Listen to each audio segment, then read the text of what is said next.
Hello students, welcome back to our channel. आज की इस वीडियो में हम जूनियर ऑफिस असिस्टेंट आईटी से रिलेटेड कुछ इम्पॉर्टेंट जो टर्म्स हैं वो डिस्कस करने वाले हैं। स्टूडेंट, ये जो टर्म्स होंगी बहुत इंपॉर्टेंट हैं और इनसे बहुत बड़ी ज़्यादा पॉसिबिलिटी है कि एग्ज़ाम में क्वेश्चन पूछे जाएं। तो आइए शुरू करते हैं ये वीडियो। फर्स्ट बात करेंगे एड्रेस की। एड्रेस जो होता है वो it is an identification in the form of name, number etcetera for designating a location in the memory.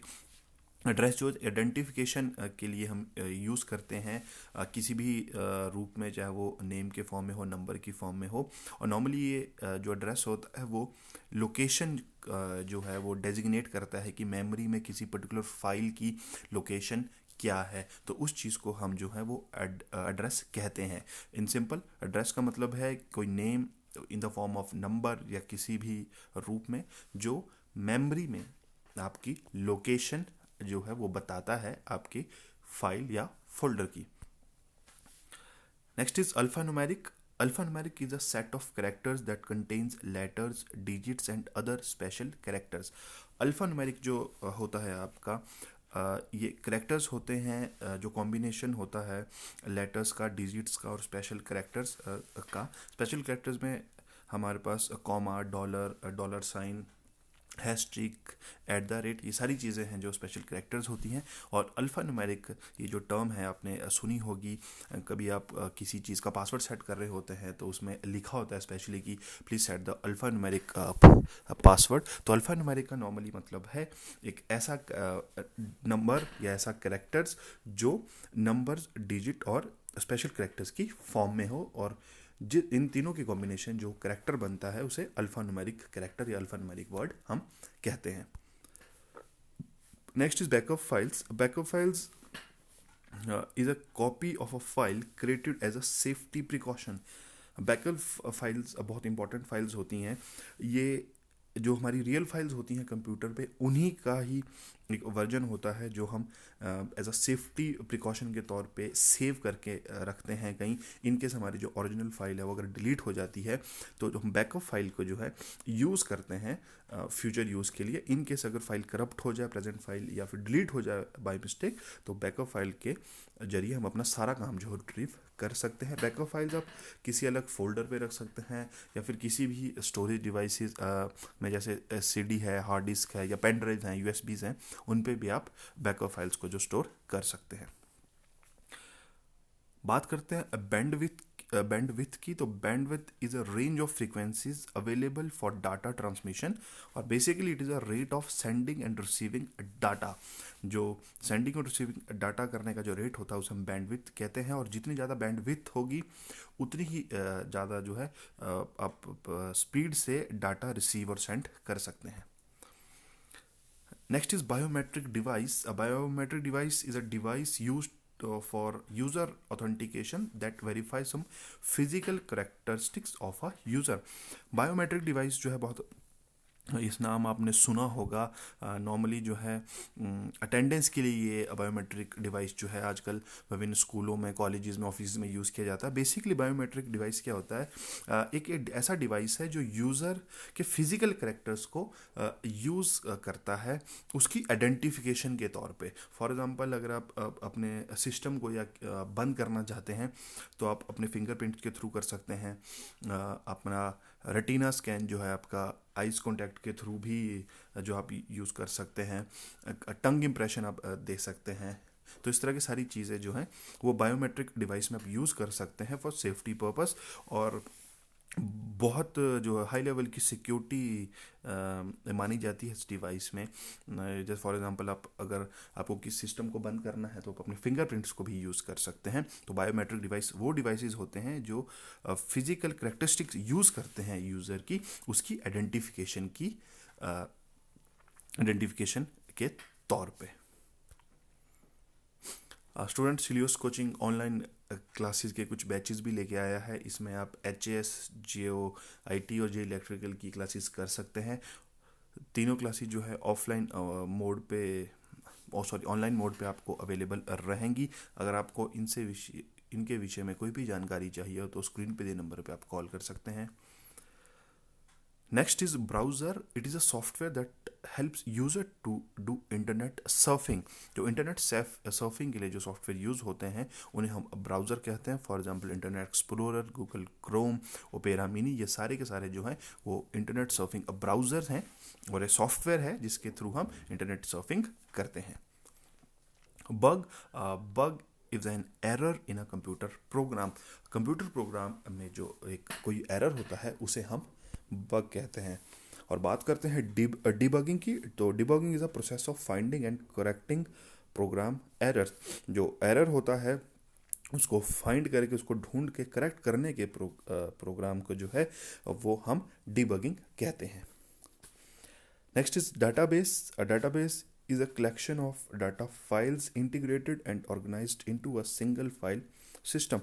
database बहुत इंपॉर्टेंट कॉन्सेप्ट है स्टूडेंट्स और काफ़ी बार इससे रिलेटेड एग्जाम में क्वेश्चन पूछे भी गए हैं. तो बेसिकली डाटा बेस क्या है? डाटाबेस एक कलेक्शन ऑफ फाइल्स होता है जिन्हें एक साथ ऑर्गेनाइज किया जाता है एक पर्टिकुलर सिंगल फाइल सिस्टम में. और ये उन फाइल्स की कलेक्शन होती है जो पर्टिकुलर किसी प्रोग्राम को या फिर किसी सॉफ्टवेयर को जो है वो रन करने के लिए यूज़ करने के लिए इनकी ज़रूरत पड़ती है. तो basically in simple language, in layman language हम एक कह सकते हैं डाटाबेस जो क्या है एक फाइल कलेक्शन है, इंटीग्रेटेड फाइल कलेक्शन है in a single file system. Next is booting. This is again very important. Booting is a process of automatic loading of operating system to primary storage. Booting जो को है, it is a process है जो operating system को load करता है अपने आप जब भी आप सिस्टम ऑन करते हैं प्राइमरी स्टोरेज पे. तो बहुत इंपॉर्टेंट ये कॉन्सेप्ट है स्टूडेंट अब बूटिंग का. अगर आप JOIT के लिए प्रिपेयर कर रहे हैं तो हिलियोस कोचिंग की लेटेस्ट पब्लिकेशन हिलियोस 60 मार्केट पे अवेलेबल है. आपके नियरेस्ट बुक स्टोर पे ये पुस्तक जो है आपको अच्छे दाम में उपलब्ध रहेगी. JOIT से रिलेटेड हर विषय की जानकारी इस किताब में है. तो आज ही अपने नियरेस्ट बुक स्टोर से जाके आप अपनी जो ये बुक है ये प्राप्त कर सकते हैं. Next is primary storage. Again very important concept. It is a temporary storage. जो प्राइमरी स्टोरेज होती है वो टेम्परेरी स्टोरेज होती है. फॉर एग्जांपल कंप्यूटर की प्राइमरी स्टोरेज जो है वो रैम है, that is random access memory. और प्राइमरी स्टोरेज की खास बात है कि बहुत छोटी होती है साइज़ में और इसमें जो डाटा है वो परमानेंट नहीं रहता है. अगर इन केस सिस्टम बंद हो जाए तो जो डाटा है इसमें वो ऑटोमेटिकली इरेज जो है वो हो जाता है. नेक्स्ट इज सेकेंडरी स्टोरेज और it is a permanent storage area. Primary storage की जो डिसएडवांटेजेस हैं वो सेकेंडरी स्टोरेज जो है वो फुलफिल करता है.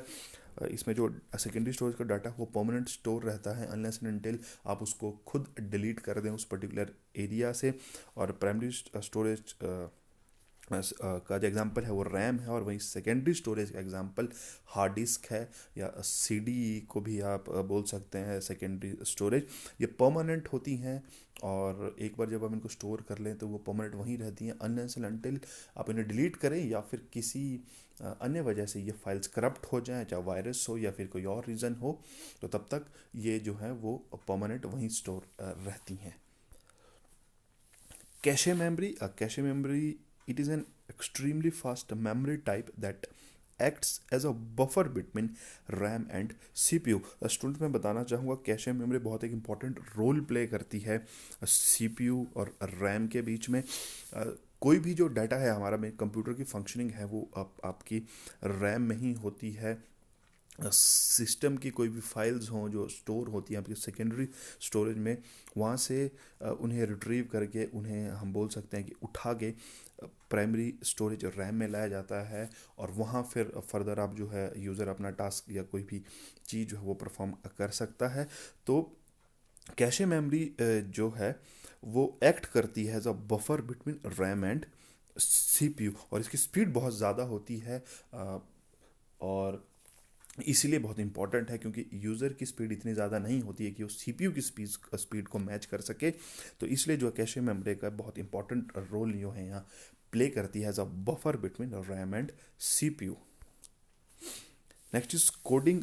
Coding is a process of writing computer instruction in a programming language. Coding जो है एक कंप्यूटर इंस्ट्रक्शंस है जो आप किसी भी प्रोग्रामिंग लैंग्वेज में लिखते हैं प्रोसेस करने के लिए for computer system. Crash, this is very important word, crash. A crash is a hardware and software failure that causes a computer system to stop functioning. अगर किसी भी कारणवश आपका हार्डवेयर और सॉफ्टवेयर है वो काम करना बंद कर जाए तो उस सिचुएशन को हम क्रैश बोलते हैं. और सॉफ्टवेयर जो है कभी वायरस की वजह से काम करना बंद कर देता है, या हार्डवेयर में अगर कोई फिजिकल डैमेज हो जाए इस वजह से वो काम करना बंद कर देता है. और इन दोनों प्रोसेस में जो आपकी कंप्यूटर की रेगुलर वर्किंग जो अफेक्ट करती है, और अगर कंप्यूटर प्रॉपर्ली वर्क ना करे या करना टोटली बंद कर दे तो उस सिचुएशन को हम क्रैश कहते हैं. स्टूडेंट, अगली जो हमारा चीज़ है वो that is compiler. Compiler is very important, जो है बहुत इंपॉर्टेंट टॉपिक है, ये बहुत इंपॉर्टेंट वर्ड है.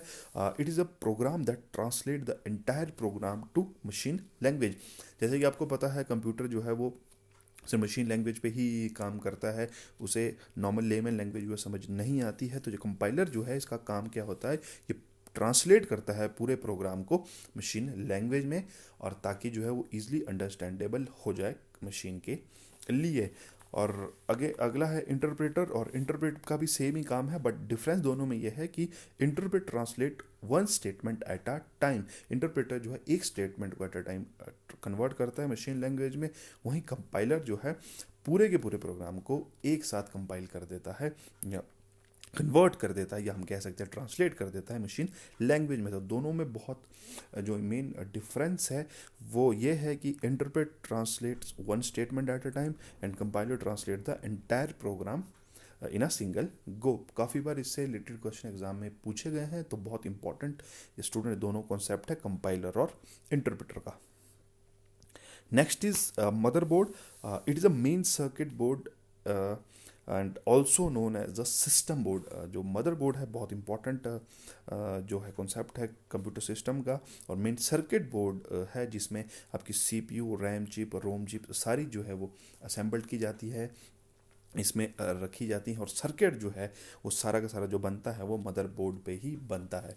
या सिंपल लैंग्वेज में हम कह सके कि एक कार्डबोर्ड जिसमें सारे सर्किट्स हों, CPU चिप हो, रैम चिप डाली गई, असेंबल की गई हो, और रोम चिप डाली गई हो, उस पूरे बोर्ड को हम मदरबोर्ड कहते हैं. Next is data redundancy. It is a repetition of same data items in more than one file. जब कभी भी आपका कोई भी डाटा है, जो डाटा के आइटम्स हैं, कोई फाइल्स हैं, सेम फाइल्स अगर रिपीट होती हैं, या डाटा है जो फाइल्स का वो रिपीट होता है एक से ज़्यादा फाइल्स में, तो उसे हम डाटा रिडंडेंसी कहते हैं. Next is edit. Edit is very important.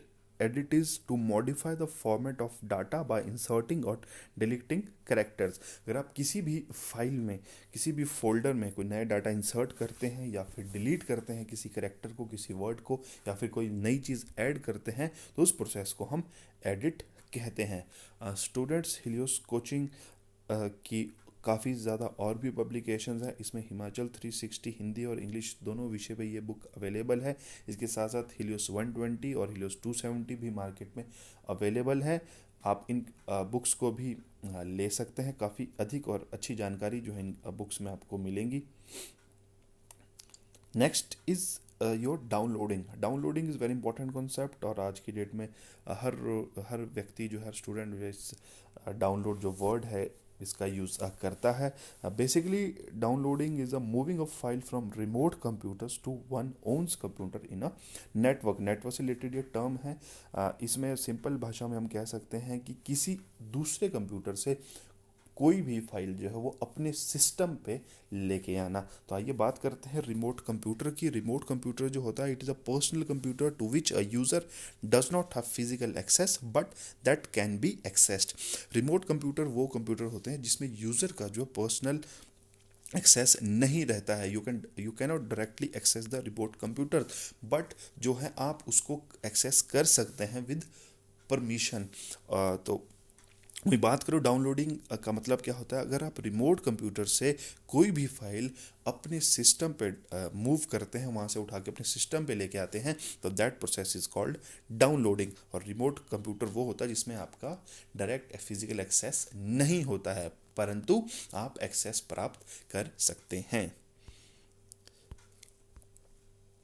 Next is a syntax. Syntax is a set of rules of a programming language. Is again very important concept.